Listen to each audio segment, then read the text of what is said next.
Hello everyone, আসসালামু আলাইকুম। Welcome to HSC chemistry class. আশা করি সবাই ভালো আছো। আজকে আমরা রাসায়নিক পরিবর্তন অধ্যায়ের বিক্রিয়ার হার কাকে বলে সেই বিষয়ে আমরা জানবো এবং বিক্রিয়ার হার সংশ্লিষ্ট গাণিতিক সমস্যাগুলো সমাধান করার চেষ্টা করব।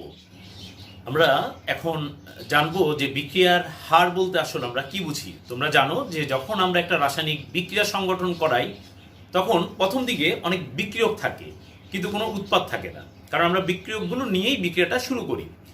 তো যত সময় অতিবাহিত হতে থাকে বিক্রিয়কগুলো ধীরে ধীরে কমতে থাকে, বিক্রিয়কের ঘনমাত্রাগুলো কমতে থাকে এবং উৎপাদ সৃষ্টি হতে থাকে, উৎপাদের ঘনমাত্রাগুলো বৃদ্ধি হতে থাকে।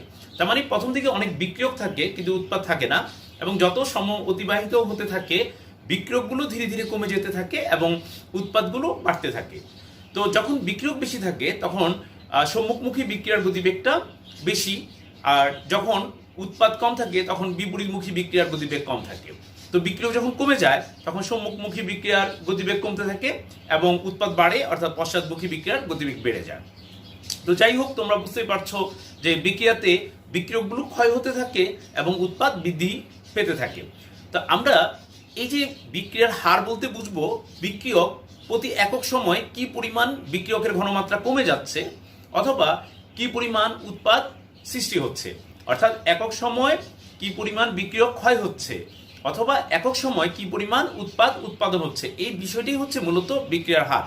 তাহলে প্রতি একক সময় বিক্রিয়কের ঘনমাত্রা হ্রাস অথবা বিক্রিয়ায় সৃষ্ট উৎপাদের ঘনমাত্রার বৃদ্ধির হারকে আমরা বলছি বিক্রিয়ার হার।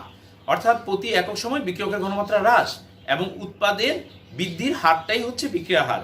তাহলে আমরা বলবো বিক্রিয়ার হার হচ্ছে বিক্রিয়ক অথবা উৎপাদের ঘনমাত্রা পরিবর্তন ডিভাইডেড বাই ওই পরিবর্তনে ব্যয়িত সময়। তার মানে আমরা বুঝলাম যে প্রতি একক সময় বিক্রিয়ক অথবা উৎপাদের ঘনমাত্রা পরিবর্তনটাই হচ্ছে বিক্রিয়ার হার। তো এখানে তোমরা মনে রাখবে যে সময় অতিবাহিত হওয়ার সাথে সাথে বিক্রিয়কের ঘনমাত্রা কমে যায়। এই কারণে যখন আমরা গাণিতিক ক্যালকুলেশন দেখব তখন বিক্রিয়ার হার যদি আমরা বিক্রিয়কের দিকে তাকিয়ে হিসেব করি তাহলে দেখবে এখানে একটা ঋণাত্মক চিহ্ন আসে, কারণ বিক্রিয়ার সাথে সাথে বিক্রিয়ার হার বিক্রিয়কের ঘনমাত্রা কমে যায়, যার ফলে বিক্রিয়ার হারের মানটা ঋণাত্মক আসবে। অন্যদিকে সময় অতিবাহিত হওয়ার সাথে সাথে উৎপাদের ঘনমাত্রা বেড়ে যায়, অর্থাৎ বিক্রিয়ার হার পজিটিভ আসবে। তো চলো আমরা এখন বোর্ডে দেখব যে বিক্রিয়ার হার কাকে বলে, আমরা গাণিতিকভাবে এটা বোঝার চেষ্টা করব। বিক্রিয়ার হার, বিক্রিয়ার হার এটাকে আমরা বিক্রিয়ার গতিবেগও বলতে পারি। বিক্রিয়ার হার বা গতিবেগ, রেট অফ রিঅ্যাকশন,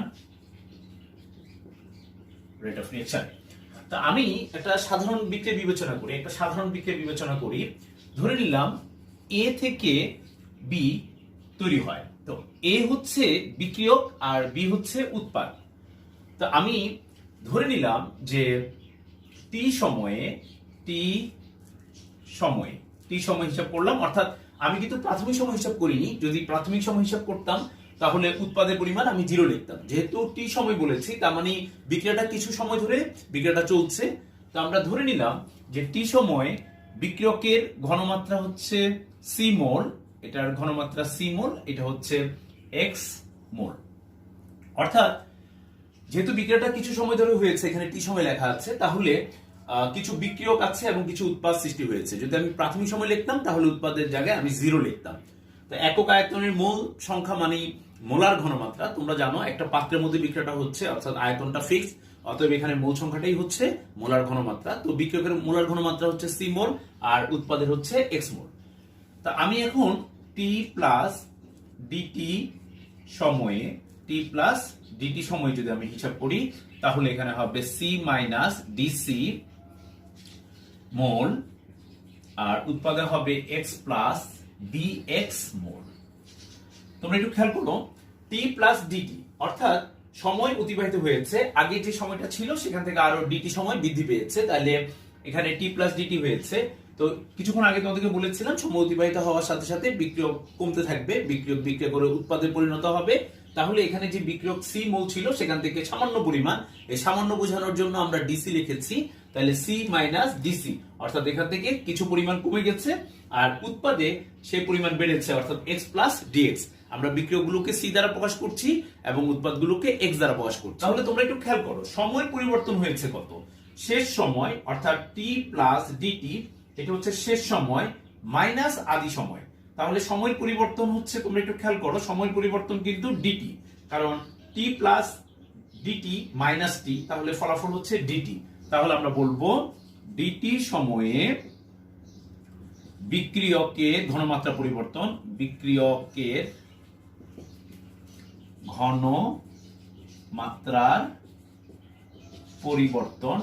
তাহলে ডিটি সময় বিক্রিয়কের ঘনমাত্রা পরিবর্তন কতটুকু হয়েছে তোমরা দেখো, শেষ ঘনমাত্রা মাইনাস আদি ঘনমাত্রা, অর্থাৎ ঘনমাত্রা পরিবর্তন হচ্ছে মাইনাস ডিসি। তাহলে ডিটি সময়ে বিক্রিয়কের ঘনমাত্রা, শেষ ঘনমাত্রা মাইনাস আদি ঘনমাত্রা, ঘনমাত্রা পরিবর্তন। তাহলে সুতরাং আমরা প্রতি একক সময় অর্থাৎ একক সময়ে বিক্রিয়কের ঘনমাত্রার পরিবর্তন হবে মাইনাস ডিসি বাই ডিটি। তাহলে আমরা বলেছিলাম সংজ্ঞাতে যে প্রতি একক সময়ে যে পরিমাণ বিক্রিয়ক ক্ষয় হয় অর্থাৎ ঘনমাত্রার যে পরিবর্তন হয় সেটি হচ্ছে বিক্রিয়ার হার। তাহলে আমরা বলতে পারি, যদি আমরা বিক্রিয়কের দিকে তাকাই তাহলে এটা হচ্ছে বিক্রিয়ার হার। তাহলে আমরা এখানে লিখে নিলাম বিক্রিয়ার হার। বিক্রিয়ার হার হচ্ছে, দেখো মাইনাস আসলো ডিসি বাই ডিটি, অর্থাৎ এখানে মাইনাসটা কোনো গাণিতিক মূল্য নেই, এই মাইনাস দ্বারা বোঝাচ্ছে বিক্রিয়কটা কমে যাচ্ছে, বিক্রিয়কটা ক্ষয় হচ্ছে। উৎপাদের দিকে যদি তাকাই, সবাই একটু খেয়াল করো, ঠিক একই। যদি আমরা প্রোডাক্টের দিকে তাকাই তাহলে একই কথা লিখবো যে শেষ সময় মাইনাস আদি সময়, অর্থাৎ টি প্লাস ডিটি মাইনাস টি সমান, অর্থাৎ ডিটি সময় এখানে বিক্রিয়কের জায়গায় হবে উৎপাদ। যদি আমরা উৎপাদের দিকে তাকাই তাহলে উৎপাদের ঘনমাত্রা পরিবর্তনটা তাহলে কত আসবে আমরা একটু দেখে নিচ্ছি। উৎপাদের ঘনমাত্রা আসবে শেষ ঘনমাত্রা অর্থাৎ x plus dx minus x। খেয়াল করো, যদি আমরা উৎপাদের দিকে তাকাই তাহলে উৎপাদের ঘনমাত্রা হচ্ছে শেষ ঘনমাত্রা মাইনাস আদি ঘনমাত্রা। তাহলে ঘনমাত্রা পরিবর্তন কত আসলো? শেষ ঘনমাত্রা মাইনাস আদি ঘনমাত্রা dx। তাহলে প্রতি একক সময় ঘনমাত্রা পরিবর্তন কত আসবে? যদি আমরা এখানে একটু খেয়াল করি, এটা dx, তাহলে একক সময় ঘনমাত্রা পরিবর্তন আসবে dx বাই dt। তাহলে একক সময় ঘনমাত্রা পরিবর্তন হচ্ছে dx বাই dt। তাহলে বিক্রিয়ার হার কি আসবে? বিক্রিয়ার হার আসবে dx বাই dt। অর্থাৎ আমরা যখন গাণিতিক সমস্যাগুলো করব, যদি ইনফরমেশন গুলো অর্থাৎ উদ্দীপকের ইনফরমেশন যদি বিক্রিয়কের মাধ্যমে দেওয়া থাকে তখন কিন্তু আমরা সূত্র অ্যাপ্লাই করব মাইনাস ডিসি বাই ডিটি, আর যদি উৎপাদ দেওয়া থাকে তখন আমরা অ্যাপ্লাই করব dx বাই dt। তো আশা করি তোমরা বিক্রিয়ার হার বুঝতে পেরেছো। তাহলে বিক্রিয়ার হার সম্পর্কে আমরা এখন যে সংজ্ঞাটা দাঁড় করাতে পারি, সবাই একটু খেয়াল করো, যে বিক্রিয়ার হার আমরা লিখতে পারি প্রতি একক সময়ে বিক্রিয়কের ঘনমাত্রা, প্রতি একক সময়ে বিক্রিয়কের ঘনমাত্রা হ্রাস বা প্রতি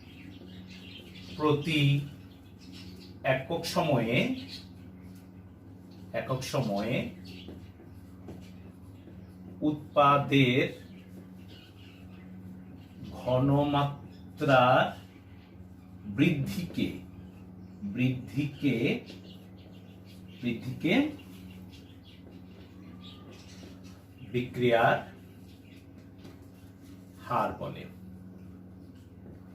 অনেকে সবাই খেয়াল করো, প্রতি একক সময় বিক্রিয়কের ঘনমাত্রা হ্রাস বা প্রতি একক সময় উৎপাদের ঘনমাত্রা বৃদ্ধিকে বিক্রিয়ার হার বলে।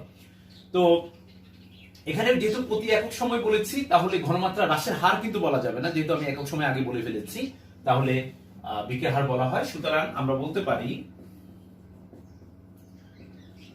বিক্রিয়ার হার সমান, আমরা উপরে লিখব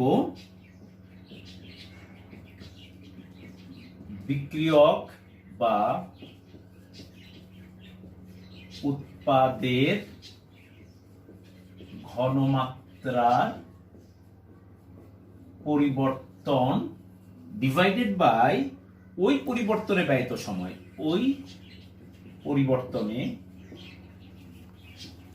ব্যয়িত সময়। তো আমরা দেখলাম যে এখন থেকে আমরা বুঝবো যে বিক্রিয়ার হার বিক্রিয়ক বা উৎপাদের ঘনমাত্রা পরিবর্তন ডিভাইডেড বাই ওই পরিবর্তনে কতটা সময় লেগেছে সেটা দিয়ে আমরা ভাগ করে দিব। তো অবশ্যই তোমাদের মনে রাখতে হবে, যদি আমরা ইনফরমেশন বিক্রিয়কে পাই তাহলে সূত্রের আগে মাইনাস ব্যবহার করতে হবে, এবং যদি উৎপাদ পাই তাহলে অবশ্যই সেটা পজিটিভ মান দিয়ে লিখতে হবে। যখন আমরা অঙ্কগুলো করব এখানে মনে রাখতে হবে যে প্রতি মোলের জন্য বিক্রিয়ার হারটা হিসেব হয়। তো চলো আমরা একটা উদাহরণ দিয়ে দেখি। ধরো 1 আয়তন নাইট্রোজেন এবং 3 আয়তন হাইড্রোজেন গ্যাস বিক্রিয়া করে 2 আয়তনের অ্যামোনিয়া গ্যাস তৈরি করে। তাহলে এই বিক্রিয়াটার যদি আমরা বিক্রিয়ার হার বের করি, তাহলে সবাই খেয়াল করো, বিক্রিয়ার হারটা যদি আমরা বের করি, আমরা যদি জেনে থাকি যে এই বিক্রিয়াটা হওয়ার জন্য ডিটি সময় প্রয়োজন হয়েছে, তাহলে সবাই একটু খেয়াল করবে, আমরা এভাবে লিখব D of nitrogen divided by DT. অর্থাৎ নাইট্রোজেনের ঘনমাত্রা পরিবর্তন, রসায়নের থার্ড ব্র্যাকেট দ্বারা ঘনমাত্রা বোঝায়, তাহলে ডি অফ নাইট্রোজেন, তাহলে নাইট্রোজেনের ঘনমাত্রা পরিবর্তন ডিভাইডেড বাই ওই পরিবর্তনে ব্যয়িত সময়। এখানে দেখো এটা যেহেতু বিক্রিয়ক, তাহলে এখানে একটা মাইনাস চিহ্ন আমাকে ব্যবহার করতে হবে। আমি যদি হাইড্রোজেনের বিক্রিয়ার হারটা বের করতে পারি, যে কি পরিমাণ হাইড্রোজেন ক্ষয় হচ্ছে, এটা যদি আমার কাছে জানতে চাই, তাহলে সূত্রটা কেমন হবে খেয়াল করো, D concentration of hydrogen divided by DT. এখানে খেয়াল করো হাইড্রোজেনের ঘনমাত্রা পরিবর্তন, তাহলে লিখলাম ডিভাইডেড বাই ওই পরিবর্তনের ব্যয়িত সময়।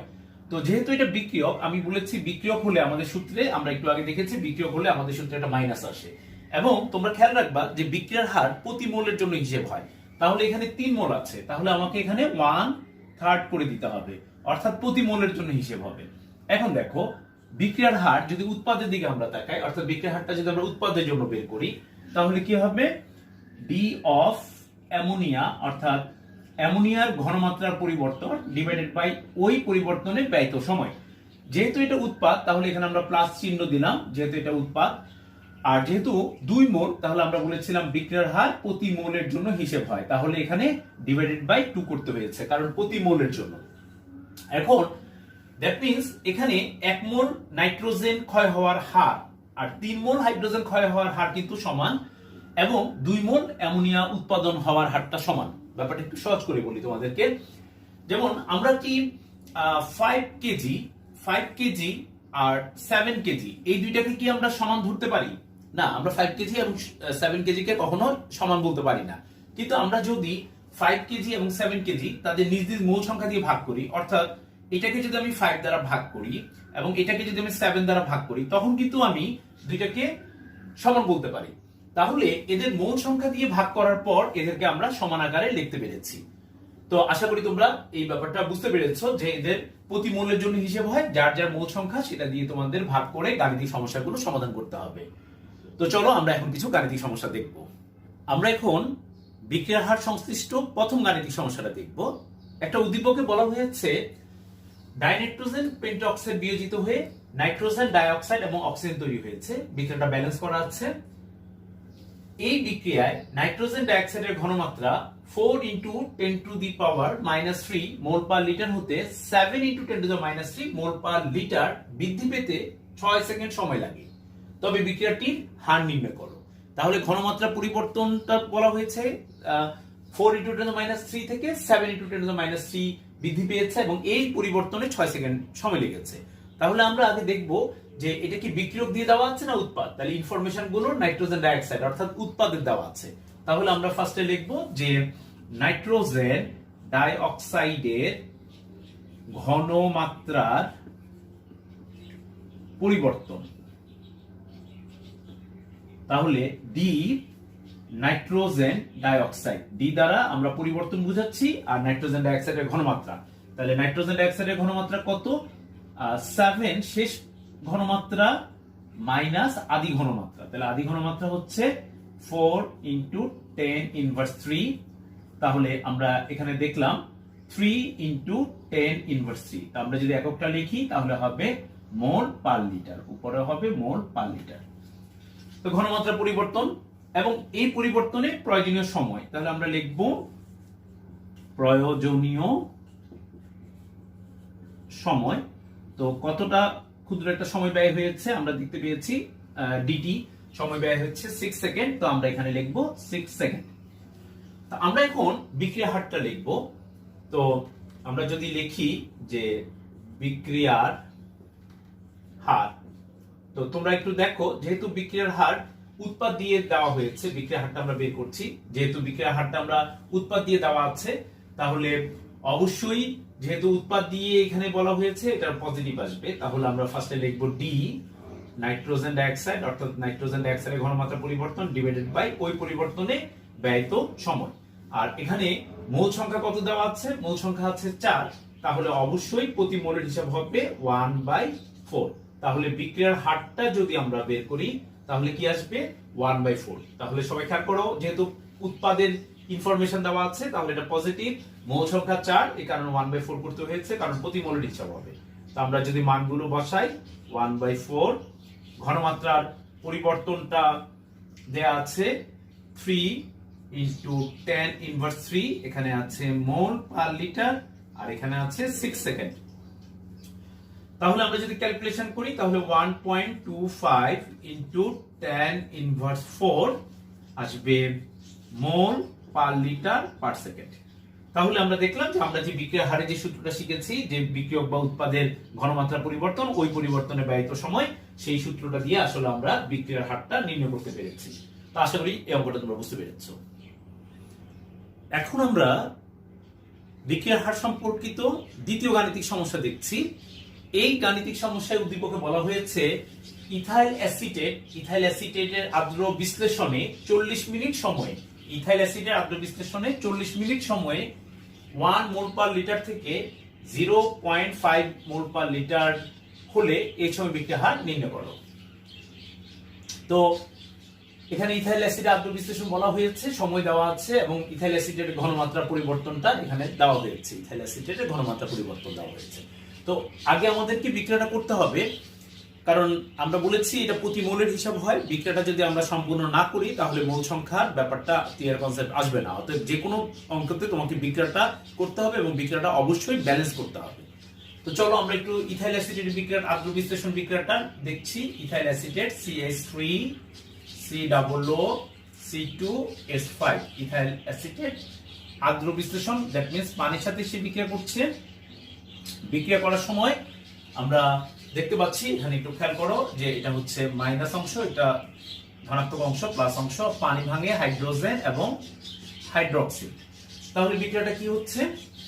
CH3 COOH, অর্থাৎ এই মাইনাসটা এই প্লাস অংশকে নিয়ে অ্যাসিডিক অ্যাসিড তৈরি করেছে এবং তৈরি হয়েছে C2H5OH, ইথাইল অ্যালকোহল। তাহলে আমরা দেখলাম ইথাইল অ্যাসিটেট আর্দ্র বিশ্লেষিত হয়ে অ্যাসিটিক অ্যাসিড এবং ইথানল বা ইথাইল অ্যালকোহল তৈরি করেছে। তো এখন আমরা আমাদের সকল চিন্তা ভাবনা থাকবে ইথাইল অ্যাসিডেট নিয়ে, কারণ ইনফরমেশন গুলো ইথাইল অ্যাসিডেট দিয়ে দেওয়া হয়েছে।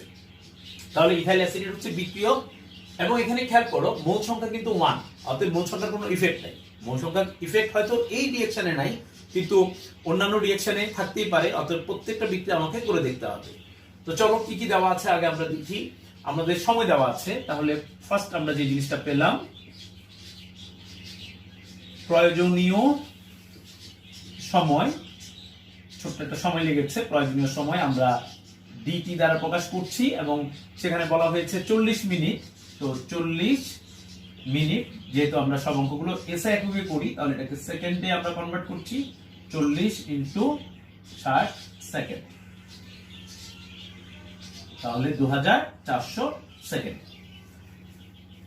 তো এরপর ঘনমাত্রা পরিবর্তন, আমরা কার ঘনমাত্রা পরিবর্তন? ইথাইল অ্যাসিডের ঘনমাত্রা পরিবর্তন দেওয়া আছে, তাহলে আমরা লিখব ইথাইল অ্যাসিডের ঘনমাত্রা পরিবর্তন CH3 COO C2H5, ইথাইল অ্যাসিডের ঘনমাত্রার পরিবর্তন।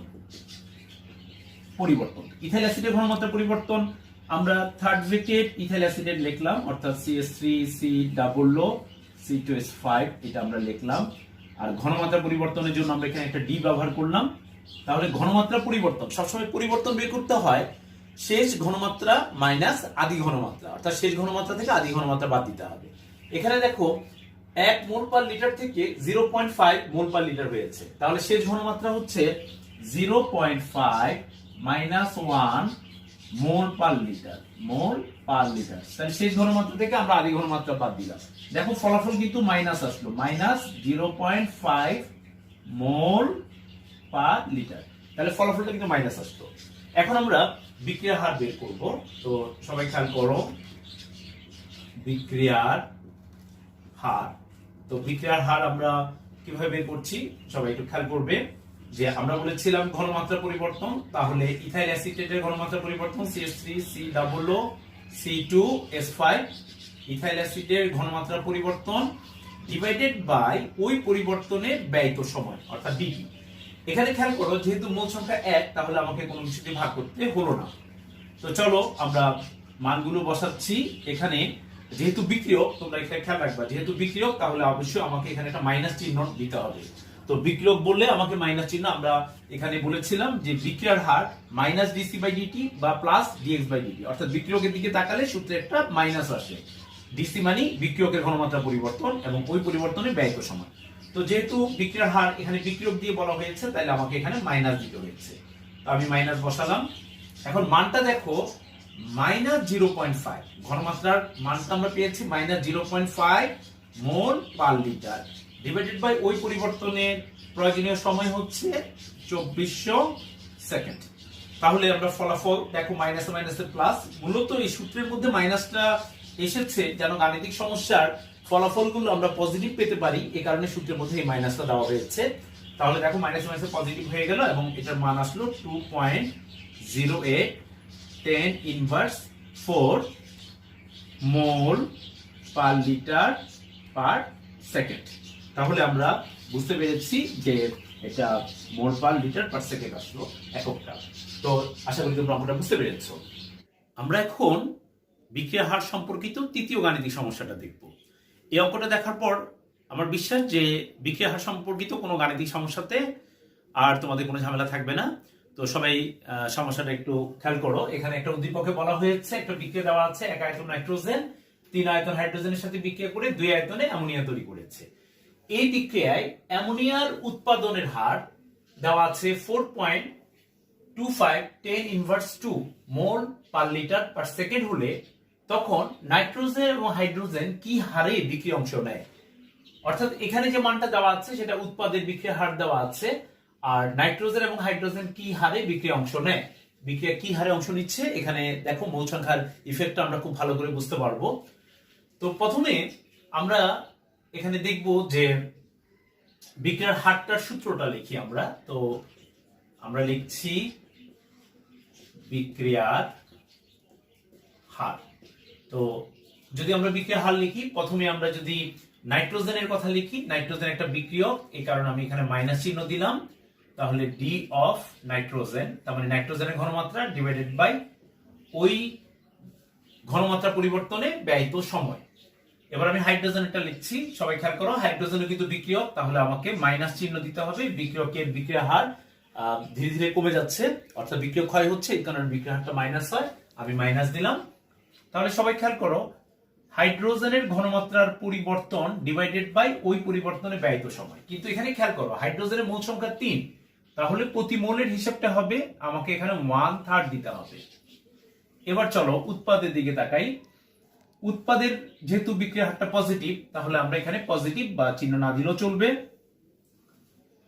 অ্যামোনিয়ার ঘনমাত্রার পরিবর্তন, তাহলে আমরা এখানে অ্যামোনিয়ার ঘনমাত্রা পরিবর্তন ওই পরিবর্তনের ব্যয়িত সময় লিখলাম। তাহলে অ্যামোনিয়ার ঘনমাত্রা পরিবর্তন ওই পরিবর্তনের ব্যয়িত সময়। কিন্তু তোমরা খেয়াল করো এখানে অ্যামোনিয়া 2 মোল, তাহলে প্রতি মোলের জন্য আমাকে হিসাব করতে হবে, আমি 2 দ্বারা ভাগ করে দিলাম। প্রথমে আমাকে বের করতে হবে নাইট্রোজেন কি হারে বিক্রিয়া অংশগ্রহণ করছে। তাহলে আমার উদ্দীপকে ইনফরমেশন দেওয়া আছে এই অংশের, উদ্দীপকে অ্যামোনিয়ার ইনফরমেশন দেওয়া আছে, কারণ অ্যামোনিয়া উৎপাদন হারটা দেওয়া আছে, আর আমাকে বের করতে হবে নাইট্রোজেন। তা আমি প্রথমে এই অংশটা এবং এই অংশটাকে নিয়ে কাজ শুরু করব। আমাকে বের করতে হবে মাইনাস ডি নাইট্রোজেন, নাইট্রোজেনের বিয়োজনের হার বাই ডিটি সমান সমান আমাকে লিখতে হবে half D ammonia by DT. যেহেতু আমার নাইট্রোজেনের বিক্রিয়া হার বের করতে হবে আর দেওয়া আছে অ্যামোনিয়া, তাহলে আমরা এই দুইটাকে একসাথে কাজে লাগাচ্ছি। তো minus D nitrogen by DT. দেখো এখানে হাফ তো আছেই, আর এই অংশের মানটা দেওয়া আছে কারণ অ্যামোনিয়ার উৎপাদনের হার দেওয়া আছে। তাহলে আমার মান দেওয়া আছে এইটুকু, তাহলে কত আছে 4.25 ইন্টু 10⁻² মোল পার লিটার পার সেকেন্ড। আমার মানটা দেওয়া আছে অ্যামোনিয়া উৎপাদনের হার, শুধু এইটুকুর মান দেওয়া আছে। তাহলে যদি আমি এখন ক্যালকুলেশন করি তাহলে এই মানটা আসবে 2.25 10⁻² মোল পার লিটার পার সেকেন্ড। যদি আমরা হাইড্রোজেনের কথা লিখি তাহলে হাইড্রোজেন এর বিয়োজনের হার বা হাইড্রোজেন কি হারে বিক্রিয়া অংশগ্রহণ করবে, তাহলে হাইড্রোজেন বিয়োজনের হার। তো হাইড্রোজেন বিয়োজনের হারটা আমরা কিভাবে বের করব? দেখো আমরা এই দুই অংশটাকে এবার কাজে লাগাবো, অর্থাৎ -1/3 ডি হাইড্রোজেন বাই ডিটি, এই জায়গাটা তোমরা খুব ভালো করে খেয়াল করবে, সমান half D ammonia by DT. আমি কিন্তু মাইনাস ডি হাইড্রোজেন বাই ডিটিটা রাখবো, কারণ আমাকে হাইড্রোজেনের বিক্রিয়ার হার বা হাইড্রোজেন কি হারে বিয়োজিত হয়ে যাচ্ছে সেই বিষয়টা বের করতে হবে। শুধু এইটুকুর মান বের করব, তাহলে এই 3টা ওই সাইডে চলে যাবে। তাহলে কত আসবে সবাই একটু খেয়াল করো, ওই 3টা যদি ওই পাশে চলে যায় তাহলে এখানে আসবে 3/2।